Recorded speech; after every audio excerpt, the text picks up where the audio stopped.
Sehingga dengan demikian untuk menjadi kota global itu ada ukurannya.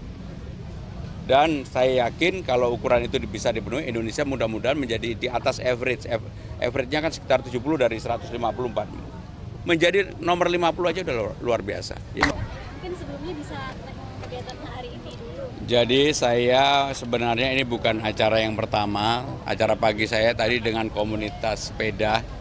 Ini acara yang kedua dan hari ini sampai malam tetap acara biasa. Tidak ada persiapan khusus untuk debat besok. Tetapi yang jelas yang saya bersyukur hampir di semua daerah termasuk event-event yang baru yang sebelumnya saya belum pernah datangin seperti di tempatnya sini yang dikoordinasi oleh Mbak Hilda, Mbak Epi Jarot maupun Pak Darmadi, yaitu Festival Nasi Uduk 1.000 orang. Menurut saya luar biasa dan tadi acaranya cukup baik. Karena saya nggak sempat makan, saya minta dibawain satu ditaruh di mobil saya. Saya akan makan di mobil. Dan mudah-mudahan rasanya seperti yang saya harapkan. Pak, tadi saya kalau misalnya Jodoh itu tadi katanya udah menjadi remang-remang tadi Mas. Ya, saya kan melihat ke lapangan, memang ruang terbuka hijau yang ditinggalkan oleh siapapun, baik Mas Anies, baik Ahok, ataupun gubernur yang sebelum, saya akan perbaiki dan saya lanjutkan. Karena di Jakarta itu mudah-mudahan kalau saya jadi, saya akan meninggalkan ego pribadi saya untuk membuat sesuatu yang supaya diingat orang. Enggak, orang akan ingat bahwa saya mengerjakan yang kecil-kecil tetapi bermanfaat bagi warga Jakarta. Untuk debat besok ada latihan khusus sama Bang Dul nggak sih besok ini? Saya pasti sama Bang Dul karena chemistry-nya sama, dapat banget. Bahkan secara nggak sengaja saya nonton di Pesta Pora, saya pakai kaosnya Bang Dul. Tadi malam Bang Dul nonton di Synchronize, dia pakai kaos saya. Padahal Bang Dul nggak tahu kalau saya pernah pakai kaosnya Bang Dul. Saya sendiri juga nggak tahu. Baru tadi malam di tag loh. Kok. Jadi artinya secara chemistry saya dan Bang Dul dapat banget. Untuk substansi juga kita berdua nanti akan nggak membagi diri bahwa ini saya yang menjawab atau Bang Dul yang menjawab, tetapi lebih pada bagaimana kita berdua bersama-sama. Mas Pram, besok kan temanya pengembangan SDM dan transformasi Jakarta menuju kota global. Nah, mungkin nggak perlu detail, tapi apa secara umum yang akan Jadi untuk kota global ada acuannya. Global Index Jakarta ini sekarang nomor 74 dari 156. Artinya di average kita itu jauh di bawah Singapura. Singapura nomor 7, nomor 1 itu New York. Tapi benchmark kita harus Bangkok. Bangkok itu nomor 47 kalau nggak salah. Maka kalau Jakarta mau maju, tapi kita lebih baik dari Manila, lebih baik dari Hanoi dan sebagainya. Kalau mau maju maka kita harus bisa menjadi dari 74 tadi menjadi katakanlah 50 besar secara kota global. Apa yang harus dilakukan? Yang pertama, aktivitas bisnisnya harus terbuka dan jelas. Sumber daya manusianya harus diperbaiki. Harus ada dukungan politik. Harus kemudian yang tidak kalah pentingnya adalah teknologinya juga harus diperbaiki. Dan yang berikutnya adalah semuanya harus transparan. Sehingga dengan demikian untuk menjadi kota global itu ada ukurannya. Dan saya yakin kalau ukuran itu bisa dipenuhi, Indonesia mudah-mudahan menjadi di atas average. Average-nya kan sekitar 70 dari 154. Menjadi nomor 50 aja udah luar biasa. Ya. Butuh berapa lama itu kalau dari awal? Ya kalau saya dikasih amanah mudah-mudahan saya selesaikan yang dari bawah-bawah. Sehingga sumber daya manusia yang 30% penilaiannya itu akan menjadi sesuatu yang berubah dari Jakarta. Termasuk perizinan. Targetnya 5 tahun bisa naik ke angka 50. 50. Mas Pram, terkait persiapan debat ada konsultasi dengan mantan-mantan gubernur sebelumnya? Ya saya kan berkomunikasi cukup aktif dengan Bang Foke, dengan Bang Yos, dengan Pak Ahok, termasuk dengan tim utamanya Mas Anies. Kalau dilihat visi misi saya dengan Mas Anies kan nggak beda. Termasuk dalam debat saya akan menyampaikan apa yang disebut dengan daycare dan juga orang boleh bekerja dari mana saja. Karena saya sudah menerapkan di KL atau kementerian saya di Sekretaris Kabinet. Ini mempelajari visi misi dan juga program kerja dari paslon lain nggak? Saya fokus pada apa yang saya lakukan untuk diri saya. Karena saya tidak mau kebebanan hal yang tidak perlu. Ya. Untuk yang belum everywhere itu yang kemarin masukan seperti bakal menerapkan sistem 3 hari kerja itu bagaimana Mas Pram? Jadi work from everywhere itu semangatnya adalah terutama untuk Gen Z dan milenial, mereka boleh memilih. Dalam 5 hari, 3 hari di rumah, 2 hari di kantor. Kerjanya di mana aja dengan teknologi sekarang bisa dipantau, bisa dilihat. Pengalaman saya waktu menangani COVID bersama dengan Presiden pada waktu itulah yang kemudian menginspirasi saya bahwa ini pasti bisa dilakukan di tempat saya di Kementerian Sekretaris Kabinet. Dan dengan itu saya juga yakin di Jakarta pasti bisa. Kenapa? Bahkan di Jakarta secara infrastruktur itu sebenarnya lebih baik dari kementerian lembaga yang ada. Dan untuk itu mudah-mudahan kalau nanti di pemerintah berhasil, di swasta pun bisa dilakukan, ya. Bang Narmadi dan kawan-kawan Mbak Hilda nih bikin festival nasi uduk nih, 1000 nasi uduk, kita mesti nyobain nasi uduk. Ibu ikut masak ya, alhamdulillah. Artinya kalau nasi uduk itu memang ya apa ya, makanan hari-hari masyarakat Jakarta. Dia ada nasi uduk, ada nasi ada apa namanya nasi ulam, ada nasi kuning. Jadi itu memang udah bagian dari kehidupan masyarakat Jakarta lah gitu. Bang Dul, besok Ya. ke J Expo gimana persiapannya? Nggak ada persiapan yang khusus, nggak bawa oplet lah.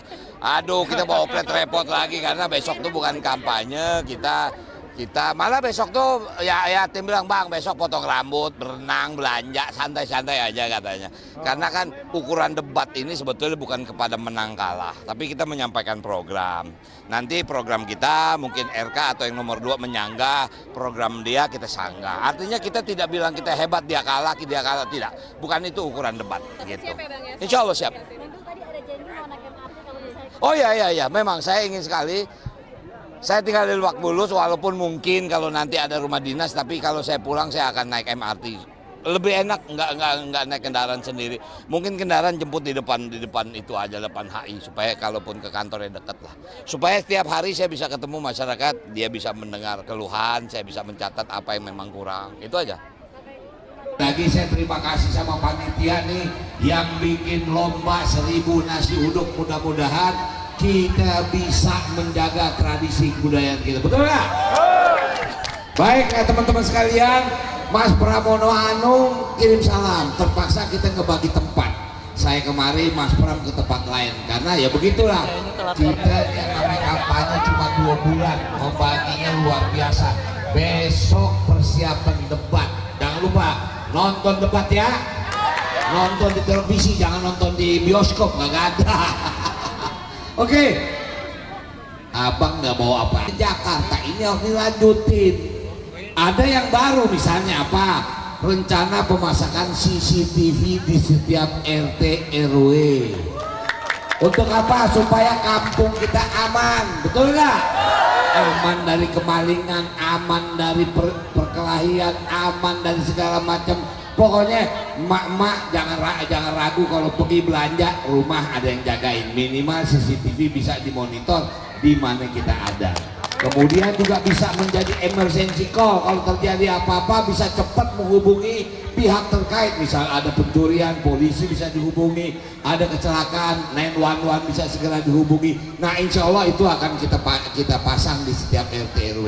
Kemudian kita akan menggratiskan layanan LRT, MRT, Transjakarta dan Jaklingko. Kita akan gratiskan, tapi ada 15 golongan yang gratis. Ya kalau Bu Happy jangan gratis, bayar dong. Pak Darmadi mesti bayar. Yang gratis itu yang betul-betul yang memang pantas untuk kita berikan stimulus bantuan. Ya kan? Supaya apa? Transportasi kita nggak perlu lagi pakai mobil pribadi. Nah saya nih insya Allah nih janji nih, kalau jadi wakil gubernur saya kan tinggal di Lebak Bulus.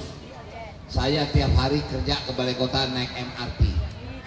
Naiknya dari Lebak Bulus, turunnya di HI, sampai situ baru dari naik ojek ke balai kota. Kalau gue nggak dudak emak-emak, ini janji nih.